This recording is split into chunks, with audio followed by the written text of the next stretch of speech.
Sida layisiga pala bati nga tani. Nang list ito na nang nakra hadi keno oy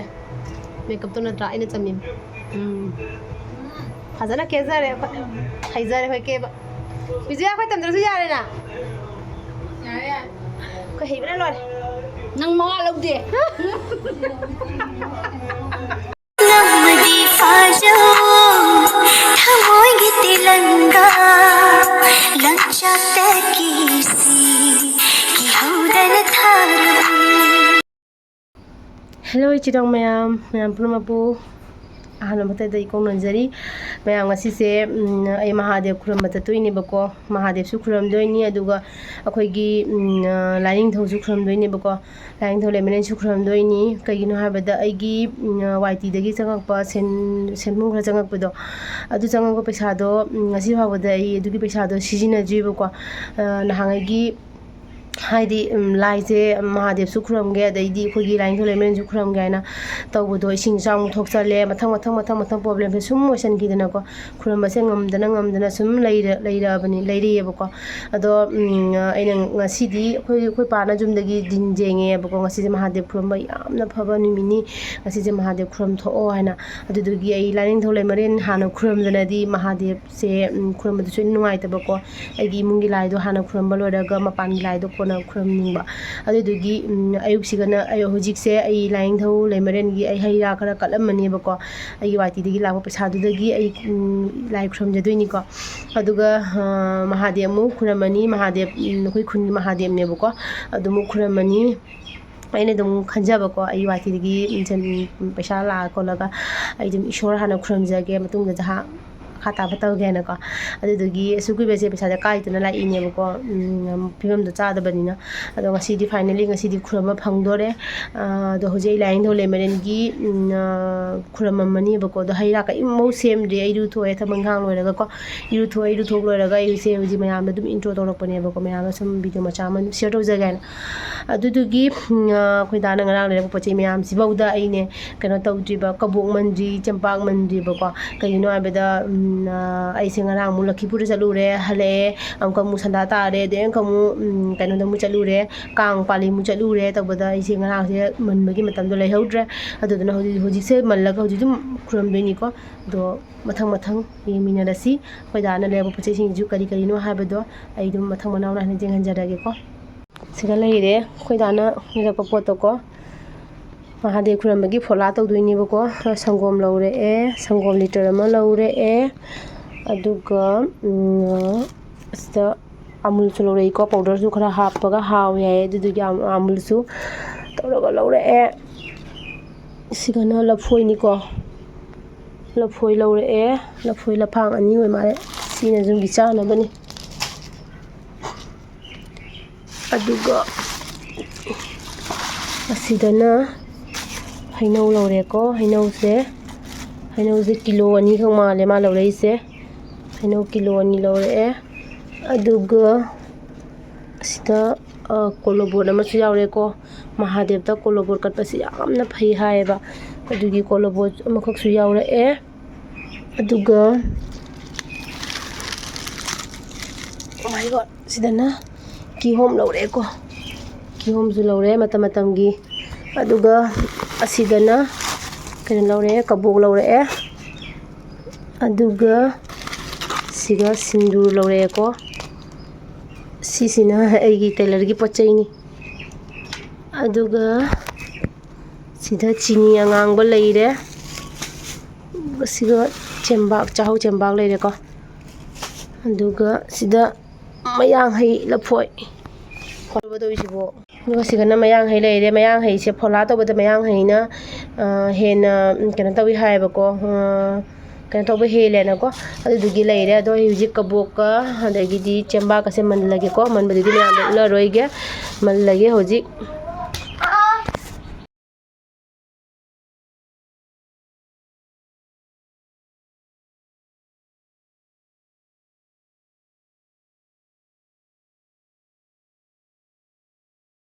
ꯃꯌꯥꯝ ꯍꯧꯖꯤꯛ ꯑꯩꯈꯣꯏ ꯃꯍꯥꯗꯦꯕ ꯈꯨꯔꯨꯝꯕ ꯆꯠꯂꯅꯤꯀꯣ ꯍꯩ ꯔꯥ ꯁꯦꯝꯕ ꯂꯣꯏꯔꯦ ꯀꯕꯣꯛ ꯍꯩꯕꯣꯛ ꯀꯕꯣꯛ ꯑꯗꯩꯗꯤ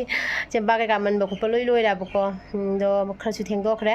ꯑꯗꯣ ꯄꯨꯂꯞ ꯆꯠꯂꯒ ꯃꯍꯥꯗꯦꯕ ꯈꯨꯔꯨꯝꯃꯨꯔꯅꯤ ꯂꯥꯏꯅꯤꯡꯊꯧ ꯂꯩꯃꯔꯦꯟꯗꯤ ꯈꯨꯔꯨꯝꯕ ꯂꯣꯏꯔꯦꯀꯣ ꯑꯗꯨꯗꯤ ꯃꯌꯥꯝꯗ ꯑꯩ ꯌꯦꯡꯍꯟꯖꯗ꯭ꯔꯦ ꯀꯩꯅꯣ ꯍꯥꯏꯗꯤ ꯃꯐꯝꯗꯣ ꯈꯤꯇꯪ ꯃꯑꯣꯡ ꯆꯥꯗꯕꯅꯤꯅꯀꯣ ꯑꯗꯣ ꯑꯩꯁꯦ ꯃꯍꯥꯗꯦꯕ ꯈꯨꯔꯨꯝꯕ ꯆꯠꯂꯅꯤ ꯑꯉꯥꯡ ꯑꯅꯤ ꯆꯠꯈ꯭ꯔꯦ ꯑꯩꯈꯣꯏ ꯗꯥ ꯁꯤꯗ ꯂꯩꯔꯦ ꯇꯨ ꯃꯥ ꯐꯣꯂꯥꯒꯤ ꯃꯆꯜ ꯄꯥꯏꯔꯒ ꯆꯠꯈ꯭ꯔꯦ ꯑꯗꯨꯒ ꯑꯩꯅ ꯍꯩꯔꯨꯛ ꯄꯥꯏꯔꯅꯤ ꯑꯗꯨꯒ ꯆꯠꯂꯅꯤ ꯑꯗꯣ ꯂꯝꯕꯤ ꯗꯗꯤ ꯆꯠꯄꯗꯨꯗꯤ ꯎꯠꯂꯔꯣꯏꯒꯦ ꯀꯩꯒꯤꯅꯣ ꯍꯥꯏꯗꯤ ꯂꯝꯕꯤ ꯌꯥꯝ ꯐꯠꯇꯦꯕꯀꯣ ꯃꯣꯕꯥꯏꯜꯁꯦ ꯖꯦꯞꯁꯜꯂꯒ ꯇꯧꯔꯒ ꯆꯠꯈꯤꯗꯣꯏꯅꯦꯕ ꯂꯥꯛꯑꯖꯔꯒ ꯑꯗꯨꯝ ꯎꯠꯂꯛꯀꯦ ꯃꯈꯥ ꯇꯥꯕꯀꯣ ꯅꯪ ꯃꯩꯈꯦꯠ ꯌꯥꯎꯔꯕ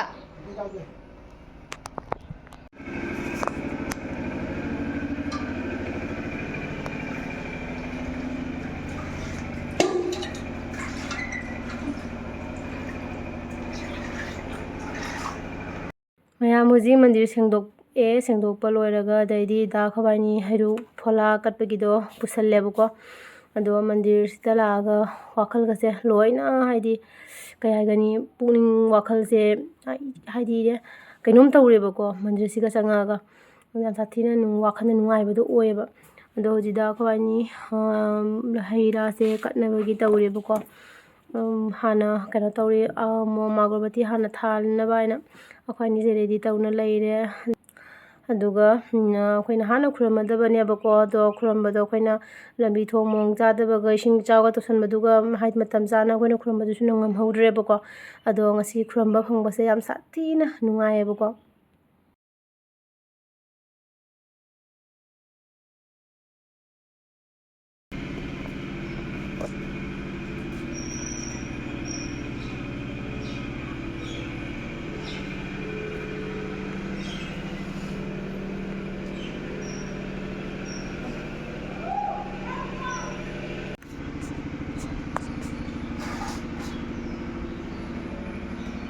Aduh.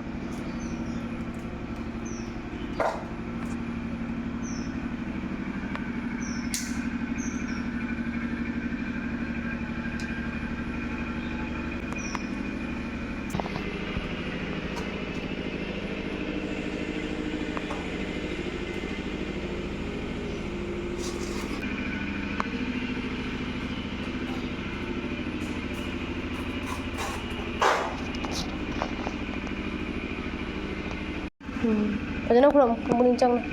ꯂꯥꯏꯔꯤꯛ ꯄꯥꯕ ꯇꯜꯂꯤꯗꯣ ꯇꯜꯍꯟꯕꯤꯅꯨ ꯈꯨꯔꯨꯝꯃꯨ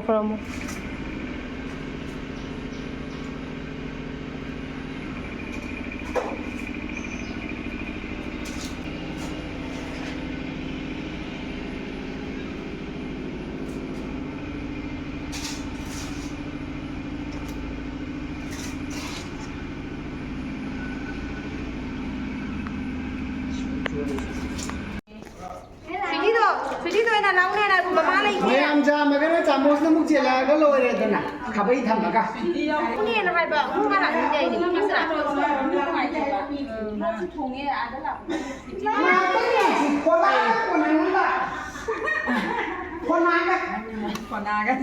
ꯄꯆꯣꯕꯤꯗ ꯑꯝꯇ ꯂꯥꯎꯕ ꯁꯤ ꯀꯃꯥꯏꯅ ꯇꯣꯠꯀꯦ ꯒ꯭ꯂꯥꯁ ꯅꯪ ꯄꯣꯔꯛꯈꯤꯗꯦ ꯅꯪ ꯇꯧꯕ ꯂꯨꯄꯥ ꯌꯥꯗ ꯂꯩꯔꯦ ꯏꯃꯥ ꯆꯦ ꯀꯩꯅꯣ ꯄꯨꯕꯤꯔꯧꯅꯦ ꯍꯩꯅꯧꯒ ꯆꯦꯡꯒ ꯄꯨꯕꯤꯔꯧꯅꯦ ꯍꯥꯎꯕꯁꯦ ꯅꯥꯕꯤ ꯂꯨꯄꯥ ꯌꯥꯗ ꯍꯩꯅꯗꯦ glass ꯌꯥꯎꯔꯛꯇ꯭ꯔꯣ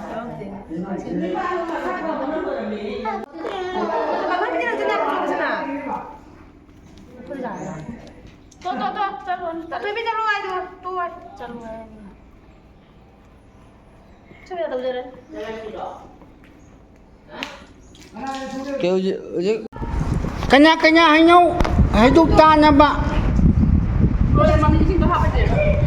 Sida lagi sige para bati ngatanya. Para bati ngatanya Mahadev mai lo duty chana kare.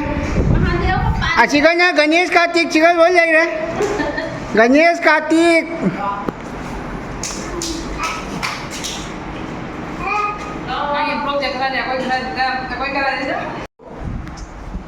Asap thumi hai ki hom se ma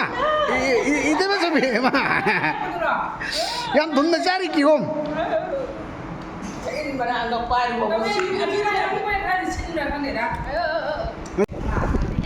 mo chen nupilan party ni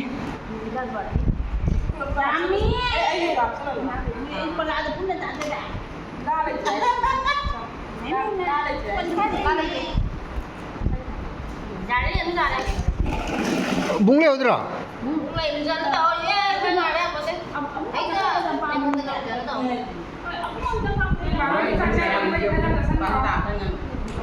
짝 동네들어서 야 아니네.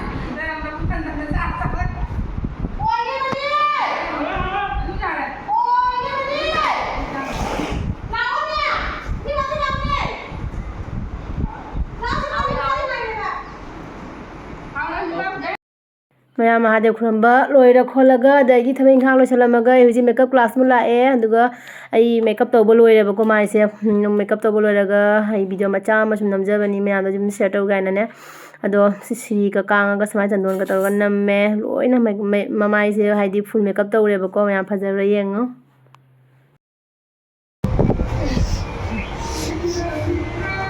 Video लो रो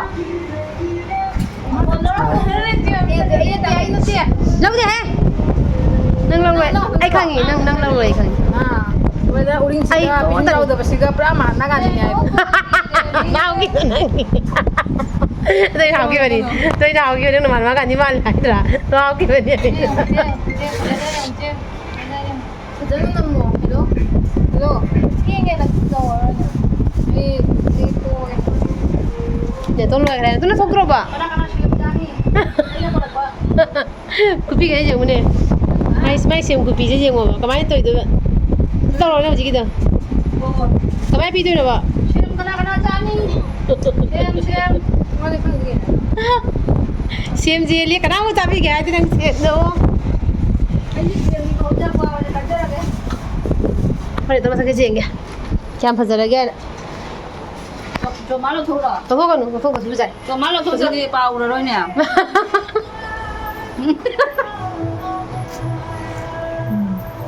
저리 좀 le mai pay no ba hay chum le mà thôi gì cái tờ bùa này sao nó còn nằm nang lịch sử nang được ra hay đi cái nó quay này makeup tôi nó try nó chăm nhìn hazana keza re haiza re ke ba bizu ya khoi tam dra su ya re na ko hei bra lo re nang mo lâu đi tổng thuốc rồi là có ôi ông có thật không lâu đi tổng thuốc rồi đang đâu lâu tiền quá lôi rồi đó ôi sẽ làm phải nang cái mobile sẽ làm phải gì masih kira ini fajar itu na ôi rồi ông nói phải cho ông tâm phật luôn đang gặp ông thay lòng nhỉ kira di fajar itu ni foto apa fajar dia kayak ini bang dia ini saya tu dia yang benar anh phải rồi siapa di fajar apa foto fajar dia luôn đang cái gì luôn không dia siapa sih di video ni mà photo cảm giác rồi foto apa fajar dia pak